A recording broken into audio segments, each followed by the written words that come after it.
Hello everyone, Cujo here.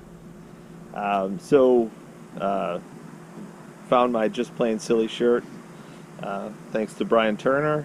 If you guys haven't checked it out, check out Just Plain Silly. It's an awesome YouTube aviation channel. Put a smile on your face. Um, so I was thinking, and it's just been slightly over a year of airplane ownership for me. It's about just over 12 months ago that I purchased and took possession of a 7.8 Yankee. My wife was saying I should do a video, a year in review. So I thought that was a pretty good idea, especially coming off of the whole Oshkosh thing and everything. It's a good idea. So I've been thinking about it, and what I can say is really glad I did it. Probably should have done it even sooner, although I wouldn't have 7.8 Yankee probably if I did it sooner. And 7.8 Yankee is a great plane.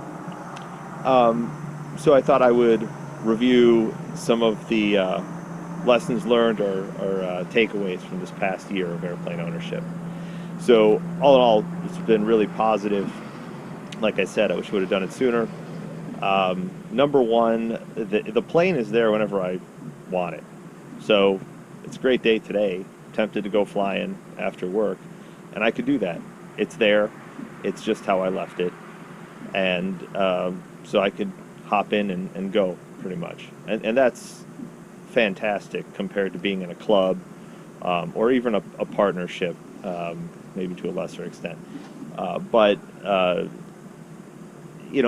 plane is there. It's available whenever I want it, and it's maintained and flown with care. Right? I know how I treat it. I know the status of any squawks or the way to handle it, the way to manage the engine, all those things. I don't have to worry about how the previous 10 guys treated it. And that is the second huge advantage that I really love. I know exactly what state that plane is in and what it flew like last time. And I mean, that's a whole another level of confidence and just safety, in my opinion.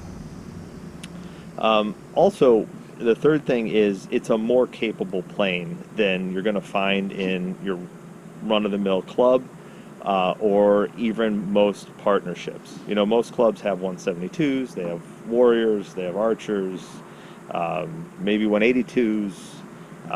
Sure, you can get into a partnership on a nice plane. It's not impossible, but most flying clubs, you're going to be limited to kind of your average type planes.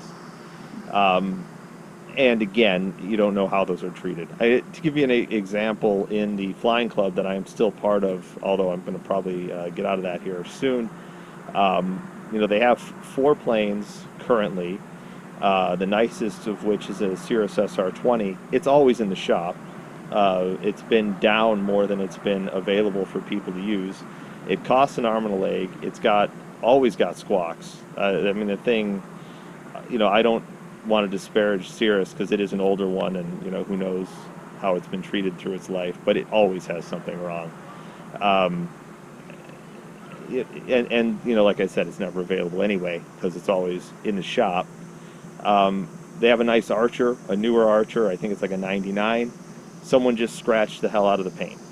Okay, because it at the end of the day, it's a club, 90 people or whatever, and they don't really treat it, like it's their own.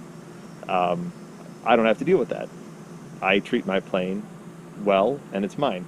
And then, because of all those things, and just the comfort level that I have with it, my family is more comfortable flying in it. My family did not like flying in the flying club planes with me before I got 7.8 Yankee. And I don't blame them because there are 4 different types of planes there. The availability was not good, so I would get whatever plane was available, and honestly I wasn't very proficient in whatever it was because it was whatever was available, and the last thing I flew was probably different. So landings were not that smooth.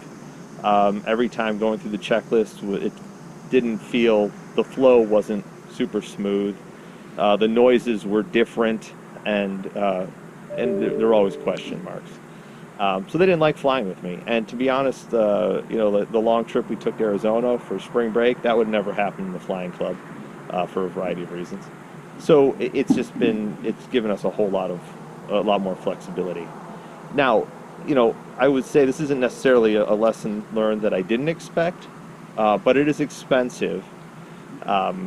Again, that was going into it. I kind of knew that would be the case.